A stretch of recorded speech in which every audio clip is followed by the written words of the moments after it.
पति पत्नी ने दोनों ने हाथ पीले कर लिए। सब करने के बाद में मियां अलग पुरस्कार जब होता है विचार करेगा, बैठे बैठे तो खाली हो जाएगा। पहले तो हम दो ही लोग थे खर्च करने वाले, अब 3-5 पत्नी वो लड़की कमा दो। बेटा एक का करिए, चलो ब्याह करने के लिए हमारे साथ चलो, हमारा हाथ बटाओगे तुमको भी प्राप्त होगा। दोनों ससुर दामाद व्यापार करने के लिए चलते। इधर क्या हुआ, नौका को लेकर के चलते घर से निकल पड़े, चल रहे, भगवान विचार करने लगे। पुत्री हो गई, नामकरण हो गया, का विवाह करने के बाद करेंगे, विवाह भी हो गया, पूजन कुछ नहीं किया। अब व्यापार करने के लिए चलेंगे। कल पंडित जी को मिलो और पंडित कहाँ है, कितने बजे आवे, तो उनसे कह दो कि 12 बजे आइए। उस दिन 12 बजे पंडित बैठ जाए, 3 बजे 4 बजे 5 बजे 6 बजे 6 बजे जब पंडित आवाज ना कर ले बोल गए तो पंडित नाराज है। यही चक्कर था, भगवान नाराज हुए। तुमने कहा था पुत्री का विवाह करेंगे, उसके बाद भगवान का पूजन करेंगे, नहीं किया, पार करने के लिए चलेंगे। ये नहीं मालूम भगवान के बिना एक पत्ता हिल नहीं सकता।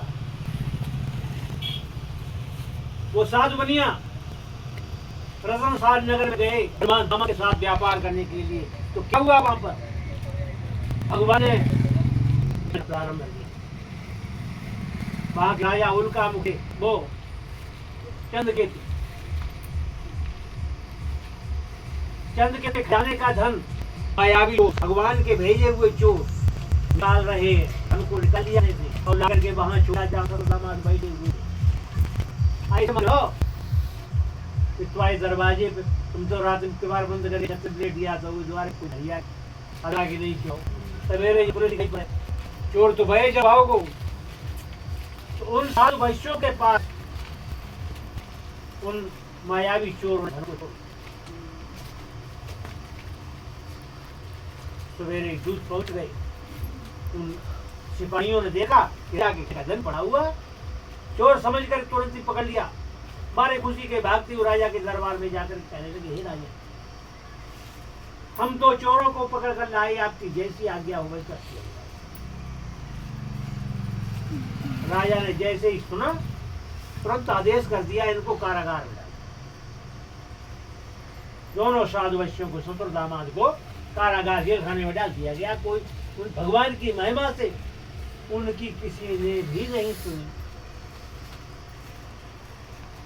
जाको राखे साइया, लोग कहते हैं जाको राखे साइया मार न सकता, और जाको मारे साइया भाई कौन बचाएगा।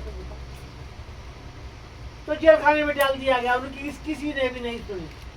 और क्या हुआ, भगवान के क्रोध के कारण घर में धन भरा हुआ था। वो व्यापार करने के लिए चले गए, धन तो साथ में ले गए थे, उस धन को चोर चुरा ले गए। घर में इतना धन नहीं रहा, अन्न नहीं रहा, उसे कन्या कलावती और लीलावती खा सके, सब चोर चुरा ले गए। आज व्याज स्माय उत्तान चिंता प्राभुत्वान चाहिए। कलावती कन्या दिन प्रतिदिन भिक्षा मांगने लगी और वहां से लाती थी और अपने पेट की, अपनी माँ के पेट की भूख को बुझाती थी, अन्न ले आती। प्रतिदिन कार्यक्रम चलने लगा यही भिक्षा मांगने। एक दिन कन्या कलावती एक ब्राह्मण के मंदिर में गई, उसने देखा, गई तो भिक्षा मांगने के लिए थी, फिर उसने देखा, क्या देखा, कि भगवान सत्यनारायण का व्रत हो रहा है। वहां बैठ गई। जब व्रत को विसर्जन हुआ, विसर्जन मतलब समाप्त, समाप्त नहीं बोला जाता है, विसर्जन विसर्जन हो गया। प्रसाद वितरित किया गया, प्रसाद को पाया, चरणामृत लिया, पजीरी ली, जल पिया। जल पीने के बाद में जब कलावती अपने घर पर आई, उस समय रात हो गई, आधा घंटे लेट हो गई। सूर्यास्त के बाद घर पर आ पाई। लीलावती कहे, अरे पुत्री कलावती, सर्दियों के बारे में भिन्न भिन्न बातें दिमाग में आ जाती हैं। माता ने, अरे पुत्री कहाँ रही, किस जगह रही? कलावती हाथ जोड़ के कहने लगी, हे माता, एक ब्राह्मण के मंदिर में सभी कामनाओं को पूरा करने वाला व्रत मैंने देखा, और अब तक मैं वहीं रही। पुत्री की ऐसी वाणी को सुनकर के लीलावती कहने लगी, पुत्री कलावती, भगवान सत्यनारायण का तो व्रत नहीं था। कि हाँ, भगवान सत्यनारायण का व्रत था, वो सब कुछ करने में समर्थ है। लीलावती भगवान को याद करती है, कहती है, प्रभु आपकी महिमा से, आपकी माया से ब्रह्मा 33 करोड़ देवता मोहित और आपके स्वभाव को नहीं जान पाते। मैं मूढ़ हूँ, मैं बुद्धिहीन हूँ, मैं आपको कैसे जान सकता हूँ। इसलिए हे भगवान, हे प्रभु, हे दीनानाथ, अब आप प्रसन्न हो जाएं, मेरा धन हमारे पति और दामाद कुशल पूर्वक घर को आवे। लीलावती प्रकार कहने लगी, दंडवत पुनः पुनः बार बार पृथ्वी पर गिर करके भगवान को बार बार प्रणाम किया। भगवान ने ऐसी आराधना को सुनकर के तुरंत ही क्या किया, राजन के उसको स्वप्न दे दिया, हे राजन जी बनियो, बना दिया आपका सब कुछ दो, अगर नहीं होगे तो तुम्हारे धन राज कुछ नाश कर देंगे। ऐसा स्वप्न दिया। जैसे ही आँख खुली, राजा बहुत भयभीत हो गया, क्या होने वाला है। तुरंत मंत्री को बुलाया, विचार विमर्श किया।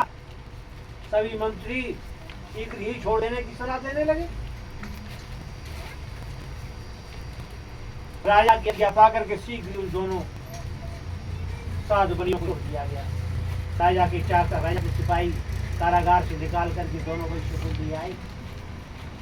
अब बस क्या देख रहे, वो साधु बनिया दोनों बहुत भयभीत है, ससुर दामाद, इसलिए कि पहले तो हमने चोरी की ही नहीं थी और जेखाने में डाल दिया गया था। आपकी बात है, क्या हुआ,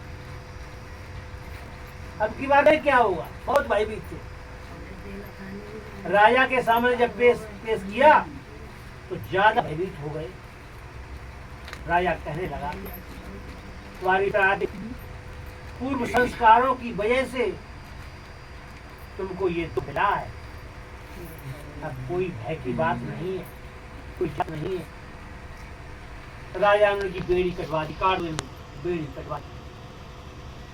बाल भी बड़े बड़े हो गए थे।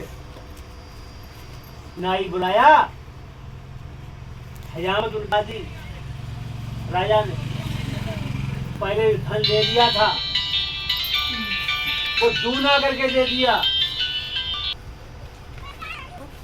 दूना करके दे दिया। राय कहेगा, अब तू अपने घर को जा।